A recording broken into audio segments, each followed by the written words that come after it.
안녕하세요. 저는 올해 30대 중반이 된 여자입니다. 제 인생에서 제일 잘한 일이 바로 지금의 남편과 결혼한 일이라고 당당하게 말하는데 그 이유가 바로 시부모님 때문이에요. 아마 시부모님이 아니었다면 저는 평생을 외롭고 쓸쓸하게 보냈을 겁니다. 다들 시댁살이라고 하면 시부모님과의 갈등을 많이 생각하실 텐데 저는 오늘 행복한 시댁살이 이야기를 하려고 해요. 저는 어렸을 때부터 아주 평범한 집안에서 자랐어요. 경제적으로 그렇게 풍요롭지도 않았고 외동딸이지만 부모님의 사랑도 많이 받고 살지 않았습니다. 얼굴도 평범하게 생겼고 공부도 평범하게 해서 어딜 가나 항상 중간만 했죠. 평생 튀지 않게 혼자서 열심히 살았던 겁니다. 고등학교를 졸업하고 집안이 잘 살지 않으니까 대학은 사치였고 바로 일자리를 구해야 했죠. 저는 많은 건 안 바랬고 월급만 제때제때 주는 일을 하고 싶었는데 제가 공부를 잘했던 것도 아니고 집안이 좋은 것도 아니니 생각 외로 별로 좋지 않은 직장에 취업하게 되더군요. 그래도 직장이 생기고 드디어 나 혼자 돈을 벌어서 독립할 수 있다는 생각에 정말 악착같이 일을 했습니다. 그렇게 평범한 인생을 살아가고 있을 어느 날 저희 집안에 아주 큰 사건이 생기고 말았어요. 바로 뺑소니 사건입니다. 저희 집에서 아빠와 저만 일을 하고 있었고 엄마는 집에서 집안일을 하고 있었어요. 그날도 여느 날과 다름없이 시장에 반찬거리를 사러 나갔다가 횡단보도를 건너는데 한 차가 신호를 무시하고 달렸고 횡단보도를 건너는 저희 엄마를 치고 말았습니다. 그런데 더 심각한 건 그 사고로 저희 엄마는 두 다리를 잃게 되었어요.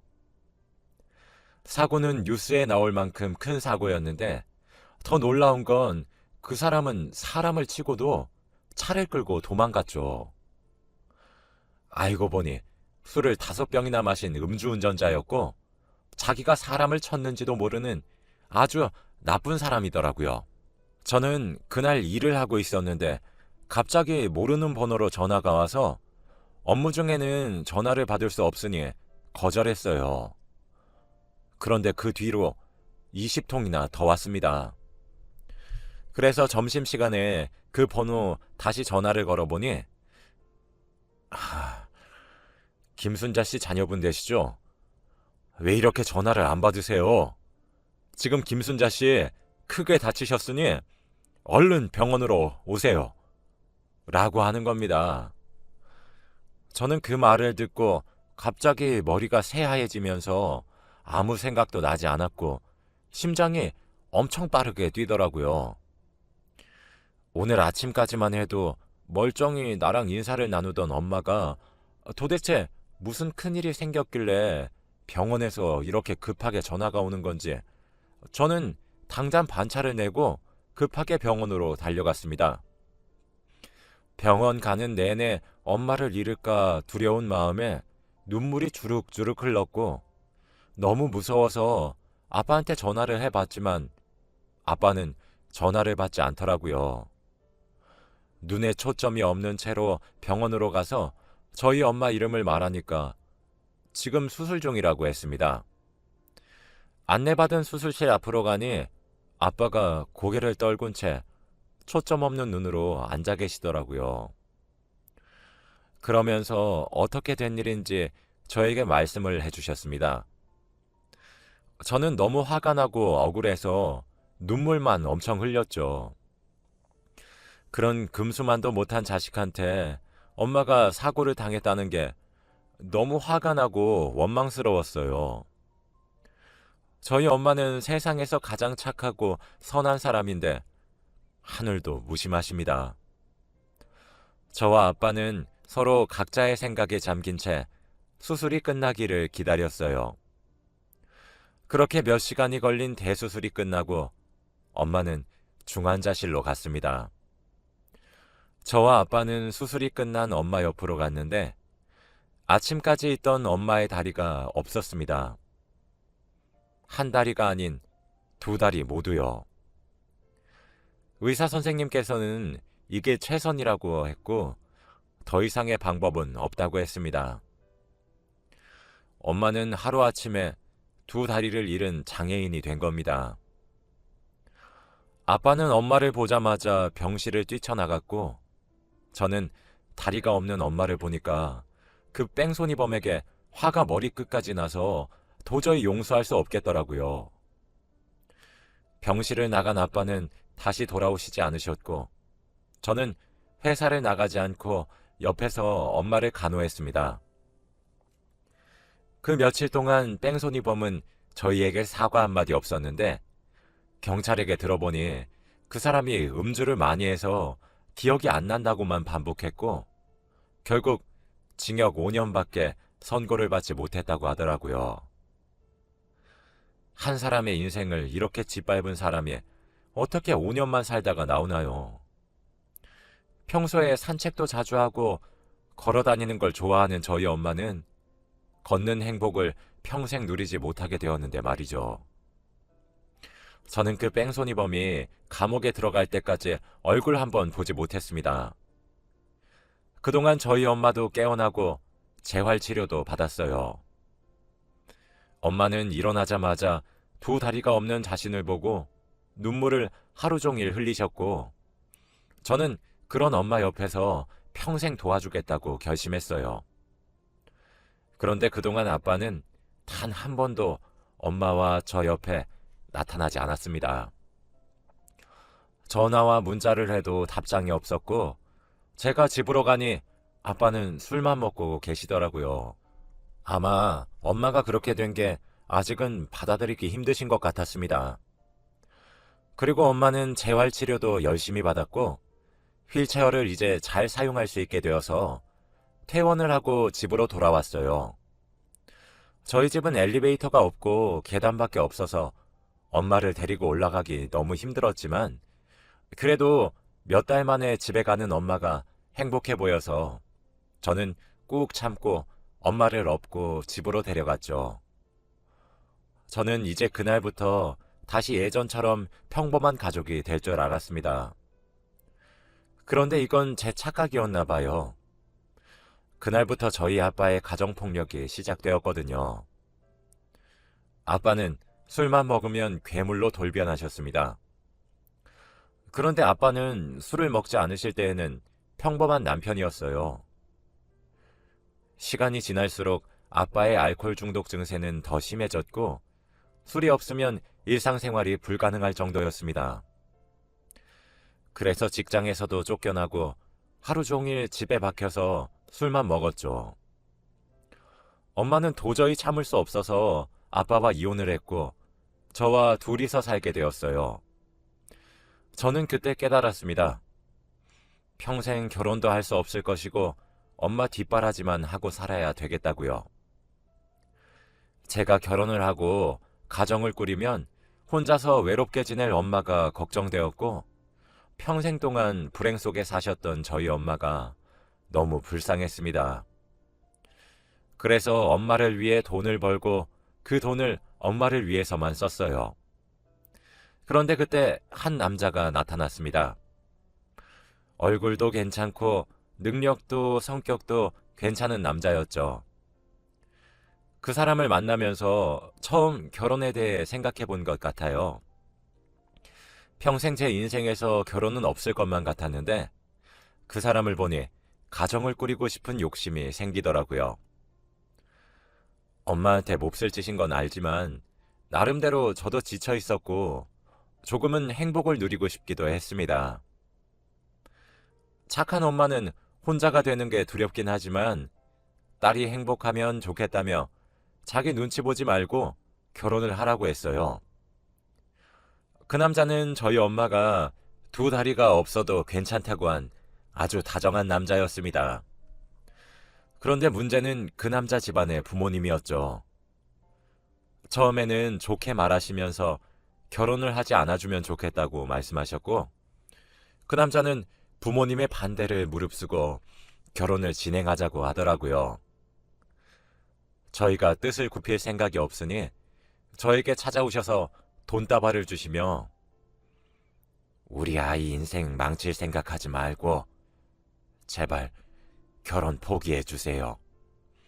라고 부탁하셨습니다. 저는 이 상황이 도저히 납득이 되지 않았고 이유를 물어도 대답이 없으시더라고요. 단지 제가 며느리감으로 마음에 들지 않아서 그렇게 말하시는 건가 싶어 제가 열심히 하면 좋게 보실 줄 알았어요. 그래서 마지막 기회라고 생각하고 그 남자의 집에 놀러 갔습니다.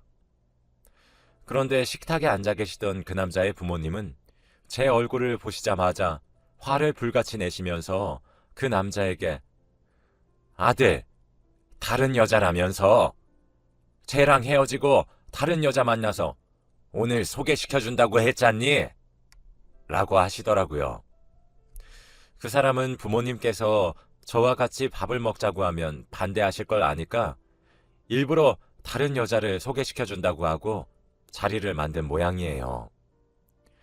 저는 그 사람 부모님의 팔목을 잡고 어머니, 제가 잘할게요. 딱 한 번만 기회를 주세요. 네? 라고 했습니다. 뭐? 어머니? 어디서 내가 네 어머니야? 라고 하시면서 식탁에 있는 반찬들을 제 얼굴에 다 던지셨고 그러면서 하는 말이 더 슬펐어요. 들어보니까 아빠는 술주정뱅이에 엄마는 두 다리 없는 장애인에 평생 가정교육은 받아보지도 못했을 텐데 어떻게 내가 그쪽을 며느리로 삼나? 내가 죽는 일이 있더라도 절대 그럴 일은 없을 거네. 그런 못 배운 집안에서 자란 사람이 감히 주제도 모르고 우리 귀한 아들을 넘봐?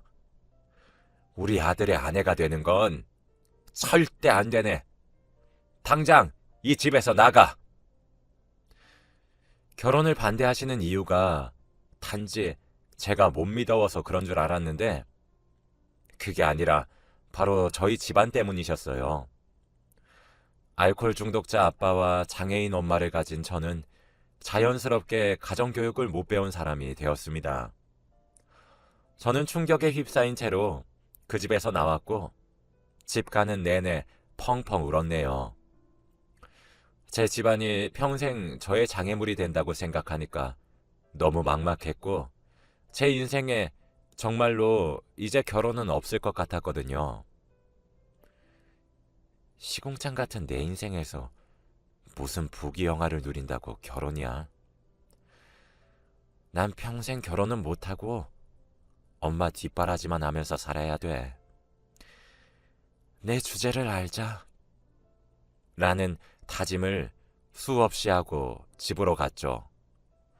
엄마에게 자세한 이야기를 하지는 않았고 결혼을 하지 않겠다는 말만 했지만 아마 엄마는 눈치를 채신 것 같아요. 제가 밖에서 이런 대우를 받으면서 살아가는 게 자기 탓이라고 생각했는지 혼자 새벽에 우는 소리를 제가 엿듣고 말았거든요. 엄마는 입을 막은 채로 방 안에서 흐느껴 울었고 새벽 내내 잠이 오지 않던 저는 거실을 잠깐 나갔다가 엄마가 우는 소리를 듣고 저도 밖에서 혼자 울었습니다. 다시 평범한 날들을 지내고 있었어요. 다니던 직장에서 일도 열심히 하고 월급을 받으면 저축만 하면서 살고 있었죠. 그런데 몇 달 뒤 갑자기 또 한 남자가 나타났습니다. 우연히 만난 사람인데 처음에는 저에게 좋은 감정을 가지고 있다고 티를 엄청 내더라고요. 하지만 저는 과거에 아픈 추억도 있고 분명 그 사람의 부모님도 저에 대해 알게 되면 그런 상처를 주실 게 뻔하기에 저는 그 사람이 한 발짝 다가오면 저는 두 발짝 멀어지는 관계를 유지하고 있었죠. 제가 이렇게 거절을 하는데도 불구하고 그 사람은 물러설 생각이 없어 보이는 겁니다. 제발 딱 한 번만 만나달라고 애걸복걸했고 저도 저에게 잘해주는 그 사람에게 끌려 딱 연애만 하자는 생각으로 만났어요. 그렇게 한 3년을 만났던 것 같습니다. 저는 시간이 지날수록 그 사람이 좋은 사람인 것을 느꼈고 결혼을 하고 싶었지만 제 주제에 무슨 결혼이냐고 스스로 채찍질하면서 마음을 억누르고 있었죠. 딱 사귄 지 3주년이 되었을 때 남자친구는 저에게 청혼을 하더라고요. 반지를 주면서 무릎을 꿇고 결혼해달라고 했습니다. 저는 당장이라도 그 반지를 받고 남자친구와 가정을 꾸리고 싶었지만 과거의 일들이 생각났기에 저는 청혼을 거절했죠. 미안, 난 결혼할 생각이 없어. 아, 그랬어? 미안, 내가 너무 섣부른 판단을 했네. 나중에 생각 바뀌면 말해줘. 아니, 난 생각 바뀔 일 없어. 난 평생 결혼 안 할 거야. 제 말에 남자친구는 놀란 듯 보였고 제 마음을 돌리기 위해 매일같이 결혼 이야기를 했습니다. 남자친구가 말을 할수록 저는 많이 흔들렸고 결혼을 하고 싶었죠. 저는 이제 남자친구와 헤어져야겠다는 생각으로 제 아픈 과거 이야기를 했습니다. 그러면서 과거에 이런 일이 있었으니 당신네들 가족도 똑같을 거라고 말을 했죠. 남자친구는 왜 이런 일이 있었다고 진작에 자기에게 말을 하지 않았냐고 했고 저는 아무 말도 할 수 없었습니다. 또 자기 가족은 절대 그럴 사람이 아니라고 당부했고 한번 속는 셈 치고 집안에 인사만 드리러 가주면 안 되겠냐고 하더라고요. 솔직히 가고 싶긴 했지만 저번처럼 저에게 반찬을 던지시거나 저희 집안 욕을 잔뜩 하시는 것처럼 하대를 받을 걱정이 되었습니다. 하지만 남자친구 하나만 믿고 인사를 드리러 갔어요. 그런데 초인종을 누르자마자 버선발로 뛰어나오셔서는 남자친구 부모님과 여동생이 저를 반겨주시더라고요. 아이고, 먼 길 오느라 고생 많으셨어요. 밖에 많이 덥죠? 라고 웃으면서 말을 해주시는데 왠지 모르게 과거 그 집안과는 다른 분위기였습니다. 식탁에 앉아서 남자친구 부모님께서 차린 음식들을 먹으며 도란도란 이야기를 나누었어요. 자연스럽게 이야기는 저희 집안 이야기로 흘러갔습니다. 저희 아들한테서 이야기 들었어요. 어머니가 사고로. 저는 그때 조금 겁먹었어요. 어떤 악담을 들을지 마음가짐을 해야 했거든요.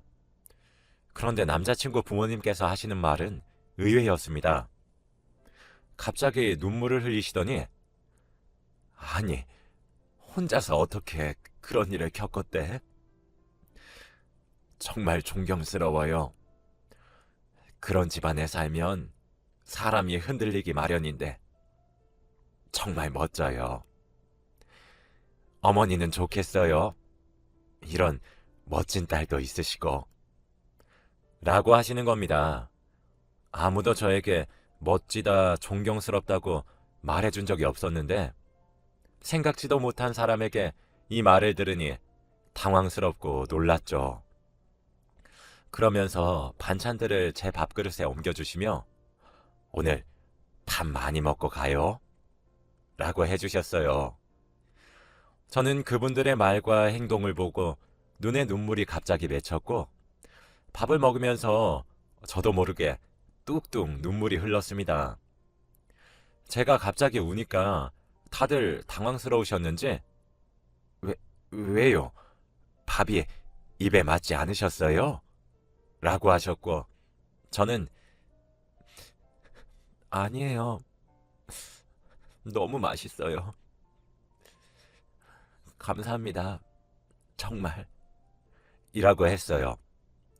그렇게 행복한 식사 자리가 되었고 저는 이런 집안이면 남자친구와 당장이라도 결혼하고 싶었습니다. 그날 이후로도 남자친구 부모님과 시누이는 저를 딸처럼 여겨주시고 자주 저희 집에 놀러 오셔서 혼자 있을 저희 엄마의 말동무도 되어주시고 같이 커피도 마시면서 즐겁게 해주셨죠. 아직 결혼도 안 했는데 저희 엄마와 남자친구 부모님은 서로 사돈사돈거리면서 친해지셨더라고요. 저와 남편은 그 모습을 보고 너무 뿌듯했고 결혼을 늦출 이유가 없었습니다. 다행히 결혼은 속전속결로 진행되었고 행복한 나날들의 연속이었어요. 결혼을 하면 시댁살이도 있고 시누이도 많이 괴롭힐 줄 알았습니다. 그런데 그건 저의 쓸데없는 걱정이었어요. 남편은 저에게 먼저 장모님, 혼자서 많이 힘드실 테니 우리랑 같이 사는 건 어때? 라고 먼저 말을 해주었고 그런 남편에게 너무 고맙더라고요.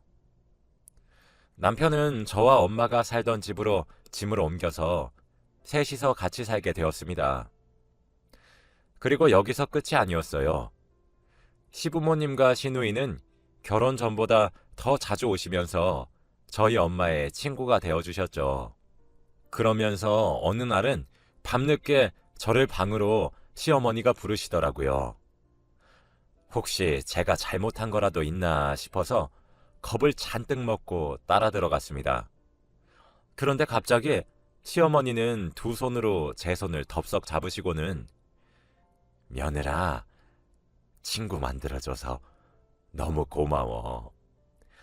나이를 먹으니까 친구들도 다 떠나가고 혼자서 너무 외롭고 힘들었는데 사돈 같은 좋은 사람 인연으로 만나서 너무 요즘 행복하다.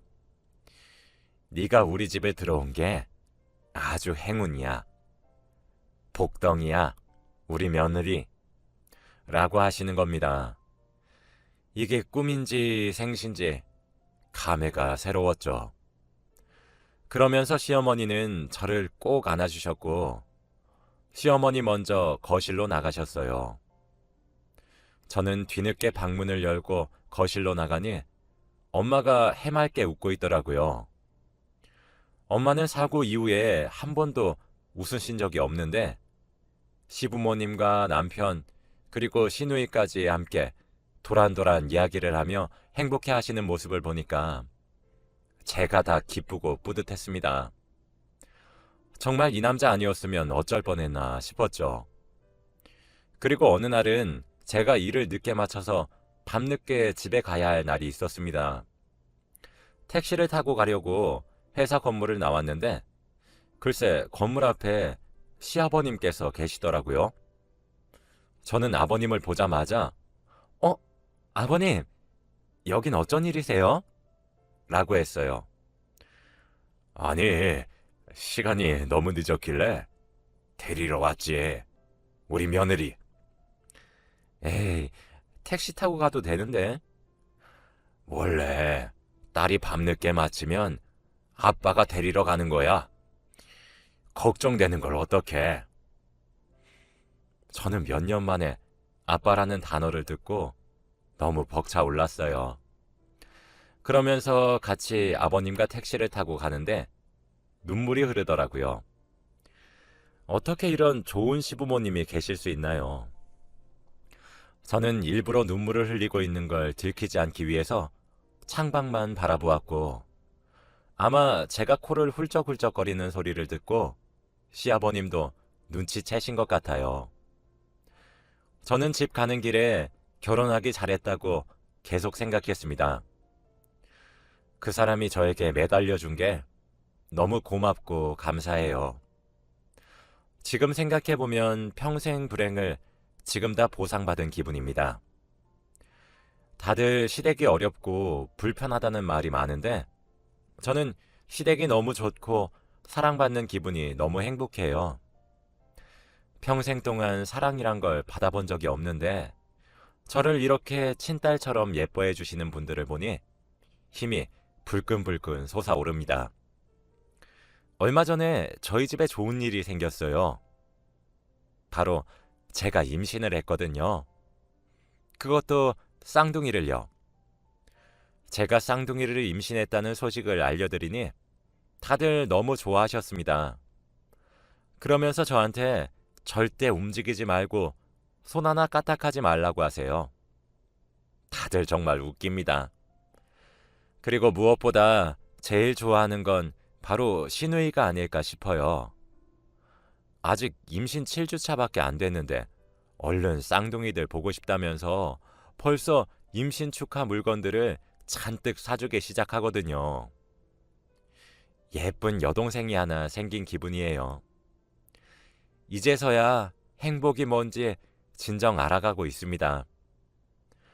다들 저에게 잘해주시니 너무 기쁘고 이 행복을 감히 제가 누려도 되나 싶네요. 모든 집들이 시댁살이가 심한 게 아니에요, 여러분. 저희 시댁같이 아주 따뜻하고 며느리를 귀하게 여기는 집안도 많습니다. 제 이야기는 여기까지예요.